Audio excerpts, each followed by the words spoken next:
ខ្ញុំសង្ឃឹមថាចម្រើនគុណខ្មែរនឹងសងសឹកយកទាំងការទាំងដើមឲ្យបាន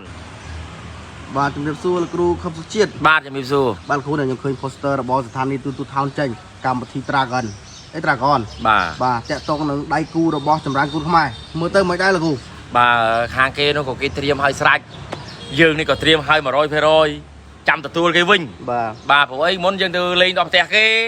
ឥឡូវនេះគេលេងមកដល់ផ្ទះយើងវិញអូខេខ្ញុំទទួលយកហើយនោះខាត់សមត្ថភាពចម្រើនបាន 100% ដៃគូចម្រើនគុណខ្មែរគឺជាដៃគូសងសឹកការប្រកួតនៅប្រទេសអូស្ត្រាលីការប្រកួតនៅពេលនោះគឺការប្រកួត5ទឹកគឺចម្រើនគុណខ្មែរគឺចាញ់បន្ទុកបាទដោយសារដូចជាមើលទៅមិនដែរព្រោះការពេលហ្នឹងការពេលហ្នឹងយើងជាប់ពមៀនជាផ្លូវការ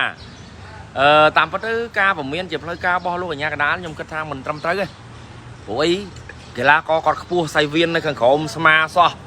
តែយើងចាប់កកវាយគងអូសវាយគងមកវាតាក់នឹងអាពូហ្នឹងយើងគ្មានចេតនាទៅចាប់ទេអាហ្នឹងវាមិនមែនជាកំហុសរបស់កីឡាទេអានេះគេថាបើបច្ចេកទេសវិញបើខ្ញុំជាអាជ្ញាកណ្ដាលទៅខ្ញុំសកត់អាពូនេះវាផុតពីកែងហើយបាទអញ្ចឹងកីឡាករវាយបានហើយគាត់ពមៀនលើកទី1លើកទី2បែបហ្នឹងទៀតហើយកីឡាករដួល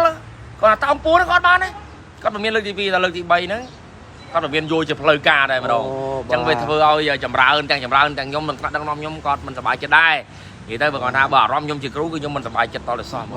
កីឡាករបែកទៅបែកមកទៅដុំទៅសងគ្នាគឺវាយទៅវាយមកបិចទឹកខ្ចាយប៉ុន្តែយើងចាញ់ត្រឹមមកពមៀនទេបើអត់អីទេកីឡាក៏ខ្ញុំទទួលយកការឈ្នះចាញ់ហ្នឹងខ្ញុំទទួលយកប៉ុន្តែលើកនេះខ្ញុំនឹងគិតថានឹងផ្ទុះបាទទឹកដីខេត្តបន្ទាយមានជ័យបាទគ្រូអាចមើលទៅការប្រកួតរវាងចម្រើនគុណខ្មែរប៉ះស៊ុបស្តាររបស់គេមួយរូបនៅប្រទេសអូស្ត្រាលីគឺមើលទៅអាចយកទាំងដើមទាំងការមកវិញហ៎លោកនេះសម្រាប់ការក្តីរំពឹងនឹងសង្ឃឹមរបស់ខ្ញុំ80%បាទព្រោះអីធម្មតាកីឡាគេក៏តាន់សម្រាប់គីឡូ60បើស្រុកខ្មែរយើងបបាក់រអ្នកប៉ះមួយគាត់ដែរណាបាទគាត់តាន់ហើយគាត់ស្វិតទៀតនិយាយទៅថាតាន់ទាំងស្វិតទាំងលឿនទៀតហើយគាត់វាយគឺគាត់អត់មានខ្លាចទេនិយាយតាមត្រង់កីឡាករអូស្ត្រាលីម្នាក់គឺគាត់អត់ខ្លាចទេហើយចម្រើនយើងក៏អត់ខ្លាចគាត់ដែរព្រោះកីឡាករចម្រើនគាត់បុកវាយលើកនេះក៏យ៉ាងដែរខ្ញុំដាក់គឺដៅគឺចម្រើនបុកវាយទាត់បត់យកហ្មងខ្ញុំអត់ឲ្យព្រោះកីឡាយើងលេង3ទឹកឯងអូ3ទឹកលោកគ្រូណាបាទគួងជួសទៅគឺចូលដាក់ហ្មងបាទនឹងលេងខ្វល់គួតជាមួយតៃម៉ូចឹងបងប្អូនទាយខុសឡើងមួយប្រទេសតែម្ដងបាទឥឡូវនេះគឺមកមួយទៀតហើយគឺគូសងសឹ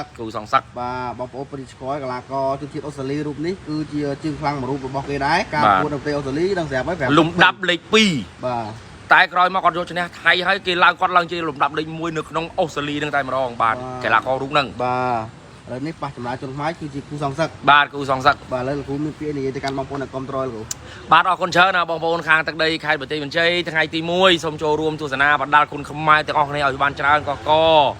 នឹងឲ្យគ្មានអ្វីទេថ្ងៃនោះបើខ្ញុំបានទៅចូលរួមក៏វាជារឿងមួយដែលអស្ចារ្យតែគីឡូខ្ញុំបែងចែកជាតាមក្រុមដូចខ្ញុំទៅខេត្តណាផ្សេងហ្នឹងក៏ខ្ញុំអាចនឹងconcert ចោលបាទខ្ញុំនឹងទៅជាមួយចម្រើននៅទឹកដីខេត្តបន្ទាយមានជ័យតែម្ដងបាទអរគុណច្រើនលោកគ្រូបាទ